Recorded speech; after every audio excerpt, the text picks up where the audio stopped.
All right, so I'm gonna try something different. I notice ESPN every week they release their power rankings for the WNBA. So this week they got WNBA Power Rankings. Links new number one as Commissioner's Cup tips. And I find it interesting how they come about these power rankings, right? I'm gonna go through it. I went through and I created my own setup to calculate who I think how the power rankings should be. So I basically created my own power rankings, and I want to see how well they match up with ESPN's power rankings. So they have Minnesota at number one. I have Minnesota at number one.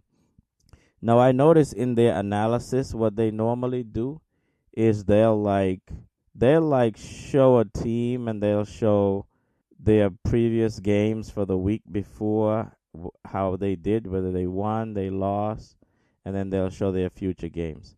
Um, I don't think losing a game, one or two games, really is gonna should impact your power ranking that much. Like I think power rankings to me is gonna be based on your stats. The record is going to factor in. I think the record is a component of your power ranking, but I don't think your record is necessarily the driving force. But let's be honest, if you have a bad record, then chances are you if you have a bad record, then chances are you how should I say this? Your stats are going to be bad because it means that you're not playing at a high level to win games. So statistically, your numbers are going to be bad. So it's going to reflect in terms of your power ranking. But you can't just, if a team lose a game or two, all of a sudden they dropped. Stats don't drop that dramatically. You might lose a game, but your overall stats are not gonna drop that drastically. So it would take a lot for a team to really drop bad in the power rankings. All right, so they have Minnesota at number one. I'm not gonna go through and read all of their explanations and stuff, but I agree with that. Minnesota is number one. They have Atlanta Dream at number two. I agree with that. I have them at number two. They have Dallas at number three. I don't have Dallas at number three. I have Dallas at number four. I have Las Vegas at number three, right? So they have Dallas at three. I have Vegas at three. They have Vegas at four. I have Dallas at four. So we're kind of flip flopping, right? I have Dallas at four. Go down to number five. They have Golden State. I have Golden State at five. So pretty much on point. Number six, they have Portland Fire. I have New York Liberty at number six. I have the Liberty at number six. Um, I know their record isn't what people expected it to be, but teams are gonna lose games. I mean, does it matter if you lose games early or you lose games late? You're gonna lose some games. They have Portland at five. They have Portland at six. I have New York Liberty at six. They have New York Liberty at seven. I have Toronto. I have the Tempo at seven. I have the Tempo at seven. So there's some difference there. They have the Tempo at eight. I have Portland at eight. I have the Portland Fire at eight. So we differ somewhat. I'm gonna show a chart after I get finished. I'm gonna create a chart that basically shows their ranking and my ranking side by side. So at number nine they have the Los Angeles Sparks. I don't have the Sparks at nine. I have the Mystics. I have the Washington Mystics at nine. So yeah, I have the Mystics at nine. They have the Mystics at 10. I have Indiana at 10. I have the Fever at 10. They have the Fever at 11.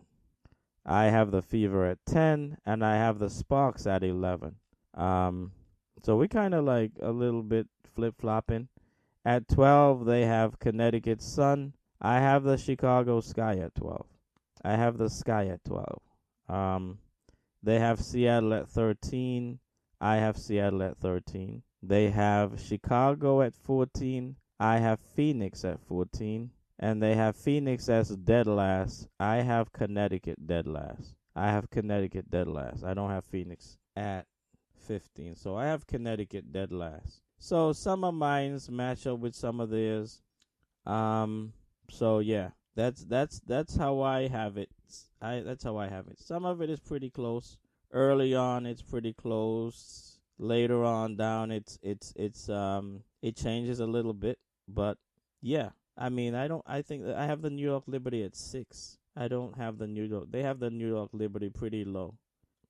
They have them at 7. I have them at 6. Toronto at 8. I have Toronto at 7 and Portland at 8. So it's a little different. It's a little different, but like I said, I mean, you just if a team were to lose 2 games, your stats are not gonna change that drastically. At the end of the day, your power ranking is gonna be based more on your overall statistical performance than it's gonna be based on your record. So if let's say 2 really good teams play each other and one of them lose and it's a close game and both sides stay true to how they normally perform, their stats are not going to change that drastically.